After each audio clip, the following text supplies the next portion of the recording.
दुनिया में फिर बजा भारत का डंका। मोदी की गूंज, पश्चिमी देशों में भी खलबली। पुतिन ने मोदी को कहा थैंक यू, दिखा 56 इंच का जलवा।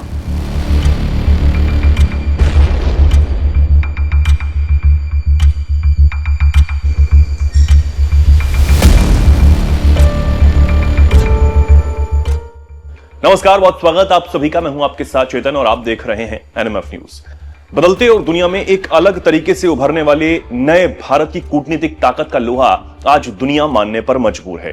खुद को बड़ा दिखाने के दावे करने वाले देश आज भारत के आगे बोने नजर आ रहे हैं। आज विश्व में भारत की बात को जिस गंभीरता से सुना और समझा जाता है, वो इस बात से एक बार फिर साबित हुआ है कि पिछले 3 सालों से चली आ रही रूस यूक्रेन जंग पर अमेरिका के दबाव के बाद 30 दिन के सीजफायर के लिए जब रूसी राष्ट्रपति पुतिन ने मुहर लगाई तो उन्होंने सबसे पहले भारत के प्रधानमंत्री नरेंद्र मोदी को धन्यवाद कहा।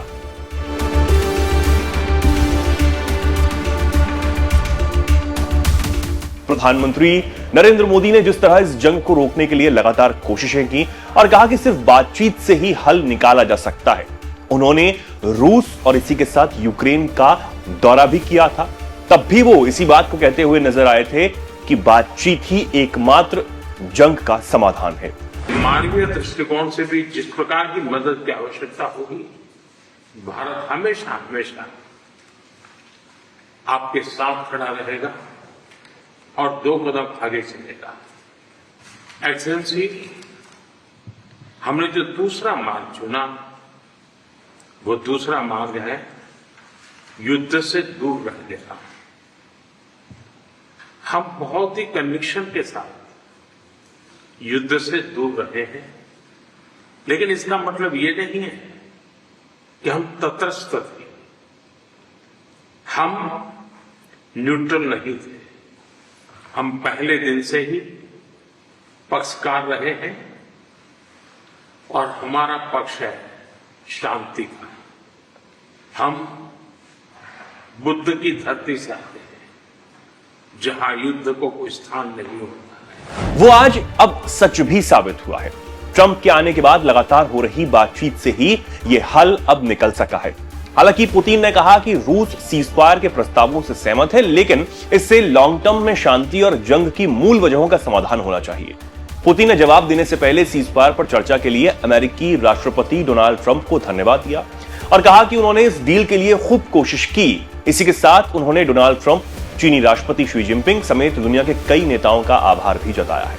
पुतिन ने यह भी कहा कि यूक्रेन ने अमेरिका के दबाव में सीजफायर पर सहमति जताई है, जबकि मौजूदा हालात को देखते हुए उसे खुद ही अमेरिका के इस प्रस्ताव की मांग करनी चाहिए। इससे पहले ट्रंप ने पुतिन से यूक्रेन में सीजफायर पर चर्चा के साथ उनसे घिरे यूक्रेनी सैनिकों की जान बख्श देने के लिए अपील की थी। पुतिन ने पश्चिमी देशों से एक व्यापक सुरक्षा समझौते की मांग की। इसमें यूक्रेन को नाटो में शामिल नहीं करने की गारंटी भी शामिल है। दिसंबर में पुतिन ने कहा था कि हमें सीजफायर की नहीं, शांति की आवश्यकता है।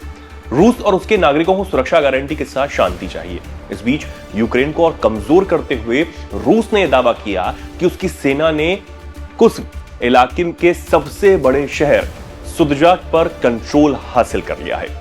अब जंग के बीच इस तरह सीजफायर पर मान जाना एक बड़ी बात है, लेकिन उससे भी बड़ी बात यह है कि भारत के प्रधानमंत्री को पुतिन का धन्यवाद संदेश आया है।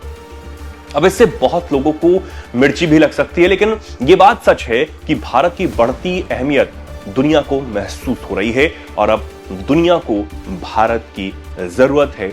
इस बात को अब दुनिया समझ भी रही है। अब देखना होगा कि इस धन्यवाद प्रस्ताव के बाद और 30 दिन के सीजफायर हो जाने के बाद क्या सच में ये जंग अब थम जाएगी, क्योंकि एक तरफ यूक्रेनी राष्ट्रपति ये कहते हैं कि अमेरिका उनको सुरक्षा की गारंटी दे और बदले में जो मिनरल्स हैं वो भी अमेरिका को वो देने के लिए तैयार हो गए, लेकिन दूसरी तरफ रूस है जो ये कह रहा है कि हम लॉन्ग टर्म गारंटी की बात कर रहे हैं, लॉन्ग टर्म शांति की बात करते हैं कि जो ये जंग है वो लॉन्ग टर्म तक रुके, यानी कि सिर्फ 30 दिन और कुछ दिनों के लिए जंग ना रुके। और उन्होंने ये भी कहा कि जो नाटो में जाने की जिद यूक्रेन कर रहा है उसे वो छोड़ना ही होगा, वही एकमात्र रास्ता यूक्रेन के लिए है और इस जंग को खत्म करने के लिए है। देखना होगा इस पर आगे क्या कुछ होता है। फिलहाल आपका इस पर क्या कुछ कहना है? कमेंट सेक्शन में आप जरूर लिखें और जुड़े रहें, देखते रहें एनएमएफ न्यूज।